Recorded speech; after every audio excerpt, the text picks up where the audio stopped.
students, fellow educators, Quezonians, happy 11th Foundation Day celebration.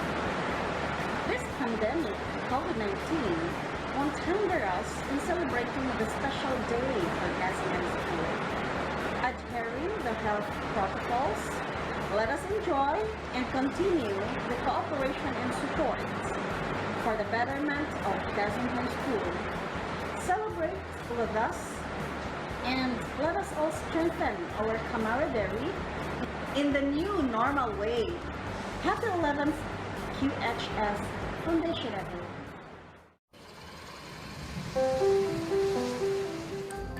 Quezon High School, Batuan National High School Annex is located at Barangay Quezon, Batuan, Bohol. The school site, with a land area of 2,215 square meters, was purposely donated by the generous couple and a native resident of Barangay in the persons of Mr. Jose Kanda and Mrs. Tarsila Kanda.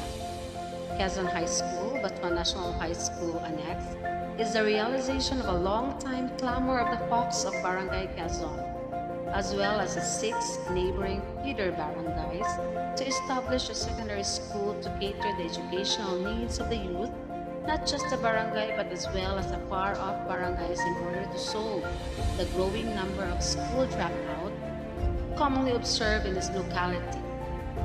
Due to the high pay rate of habal-habal as the only means of transportation to the nearest public high school, which is approximately 7 kilometers away from Barangay Quezon.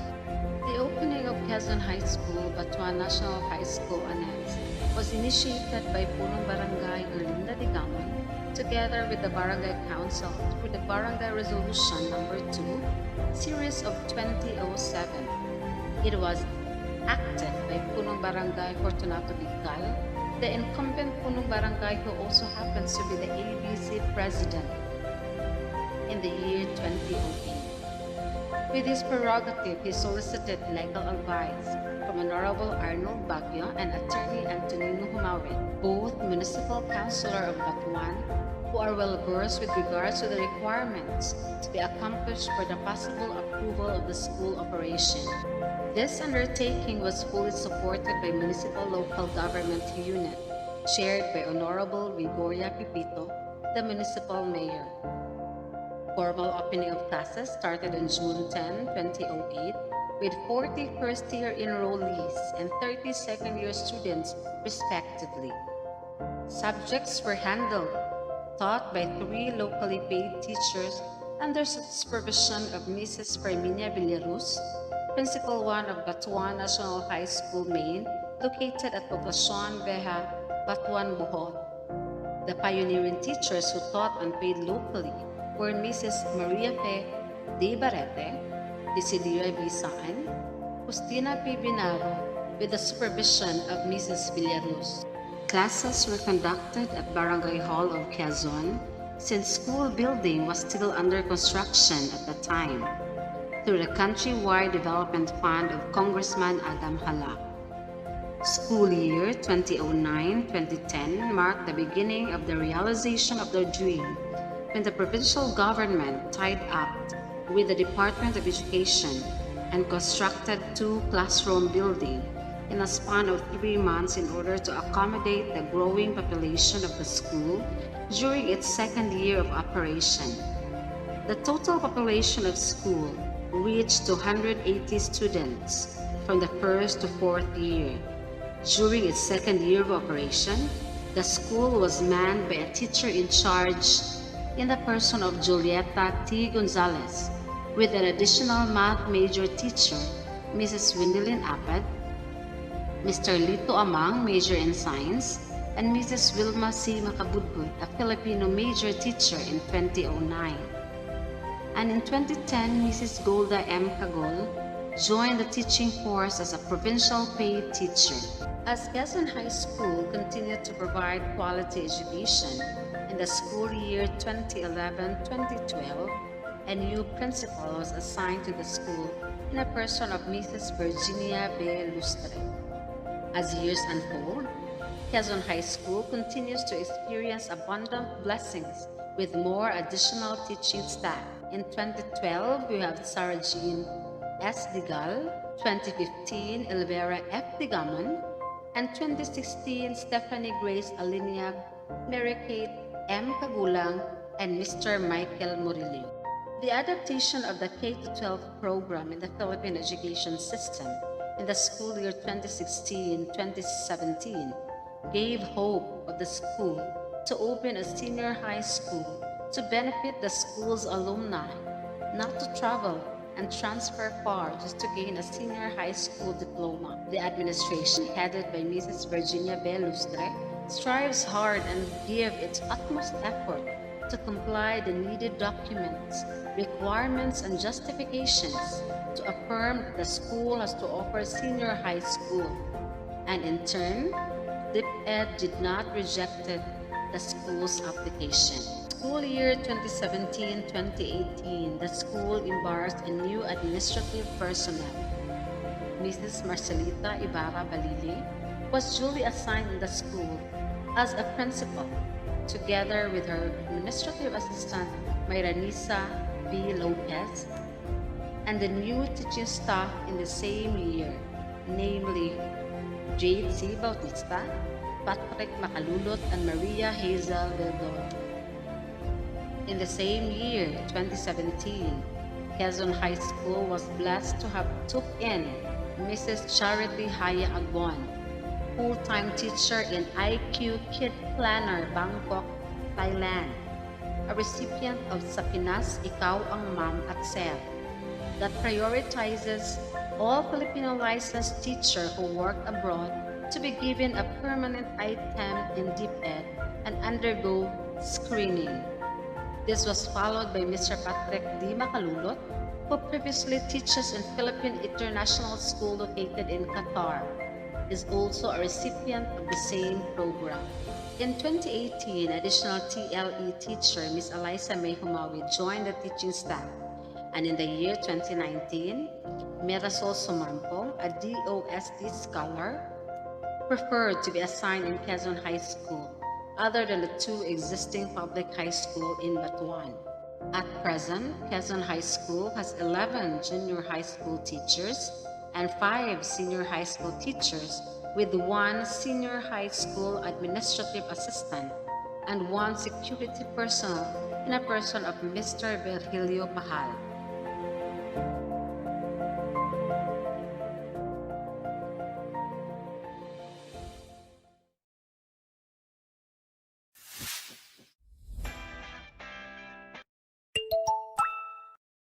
Mayong buntag sa tanan sa atong mga ginikanan, sa atong mga estudyante dinhi sa ato ang Quezon High School. Ako na pasalamat nga diyan ang labang makagahong ihatag kanato og bendisyon, ihatag kanato og kusog takugi kadasig aron sa pagpadayon sa atong mga tuyog tumong, no? Sa atong mga estudyante. Bansab sa ako ang pagpangayog katapuran sa atong mga pinalangga nga mga guro. Ito sa ato ang pinangga sa mga principal, ang ato ang Mambibi.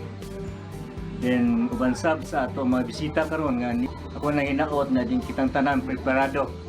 Bisan sa luyo sa ato ang mga panghitabo karon sa atong pandemic sa tibuok kalibutan. Nasayod ko nga matag usa kanato usa lang kini sa mga panghurga, paghatag og kanang pagdasig kanato aron mas labaw pa kitang mag-ampo ngadto sa atong labaw mo kagahom. So karon mga kahigalahan, atong mga kaigsunan, atong mga estudyante, niabot man ang ato ang adlaw sa ato ang foundation day, no? Dinhi sa ato ang eskwelahan sa Quezon. Kinira ako sulti ka natong tanan nga ang atong mga estudyante ipadayon ang inyong mga tuyog tumong uban sa pagpanabang sa atong mga ginikanan. No, kay mamang kana ang mato ang mga damgo sa kinabuhi nga kita magmalampuson ang ato mga tuyog tumong. O kini sa ato kining ihatag sa dako nga pag-ampo kay wala tay pag-ampo ngadto sa atong labaw mo kagahon, dili man sa pud mahimong mag-success ang ato ang mga buluhaton. Ilabi na gyud na dinhi ato ang improbado gayon nga sa eskwelahan, no, sa ato ang Quezon High School. Na dinhi na daghan na ang mga kabataan nato nga nahimo na successful usab bisan pa man sa kabag-o sa ato ang eskwelahan. Uban sab sa atong mga panapang bali sa atong mga opisyalis dinhi maong barangay, sa ato ang barangay captain, labi na gyud sa ato ang mga opisyalis sa atong lungsod nga mao usab ang nagpaluyo nang motuto kanato ang ato ang pilangga usab nga mayor, Mayor Dodo Antonino Humawid. O mga kahigilahan, na hinaot ako nga ato panghugtan ang ato ang pagtuog pagampo nga diin kini mga pangitabo karon mahumana aron magpadayon ang ato ang pag-eskwela sa atong mga kabataan. So daghang kayong salamat ug I hope matag usa ka nato safety kita, mag-ingat kita uban sa atong hugot nga pag-ampo kay ang tanan mulabay lang basta kini kabubuton na sa atong labang makagahom. O diri ako kutob, daghang salamat ug I love you sa tanan.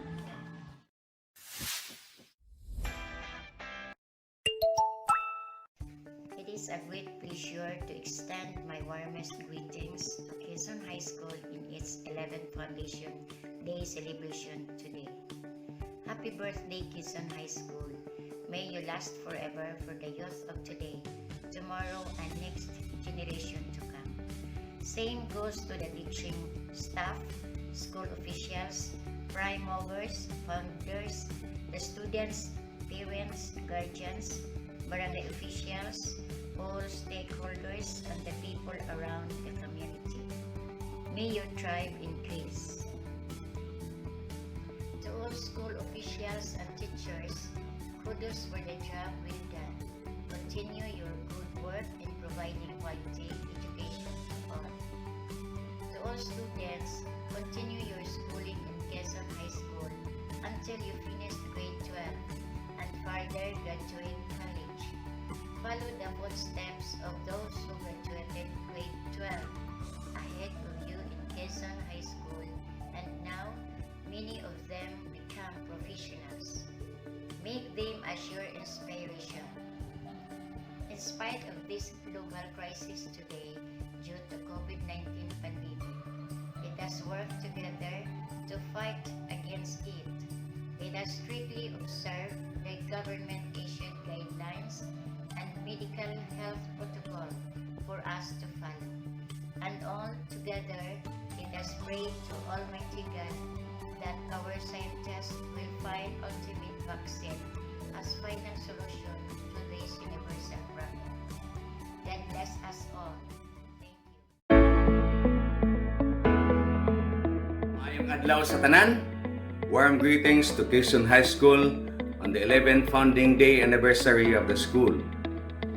I am impressed by the resolve of the administration in holding vital activities despite the crisis that we are in.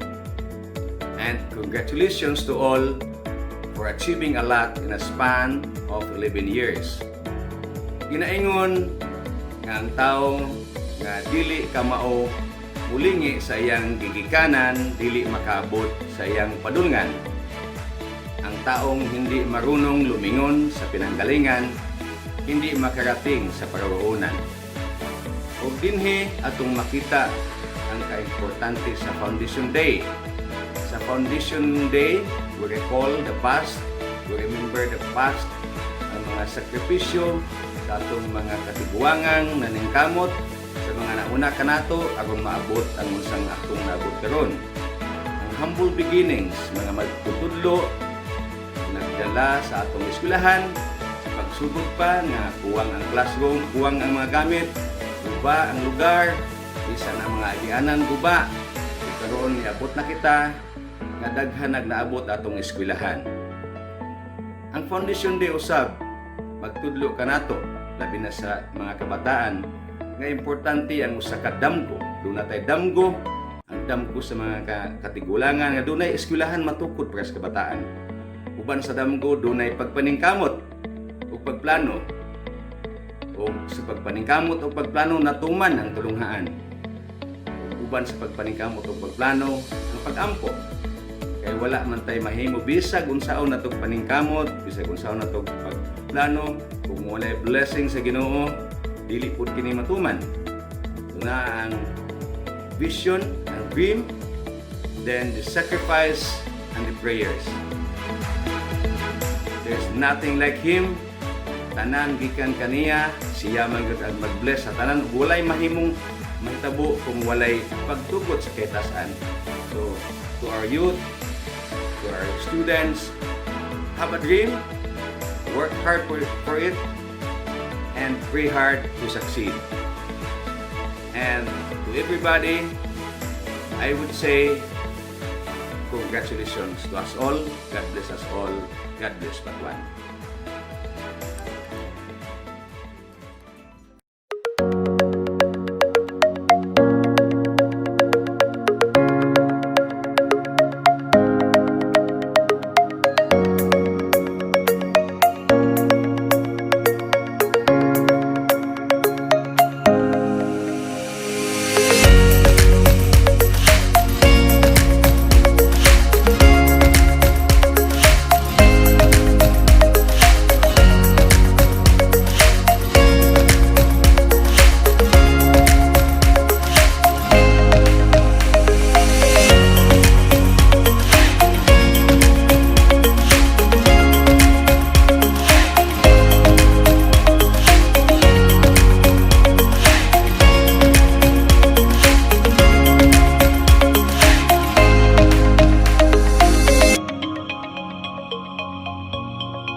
Ay,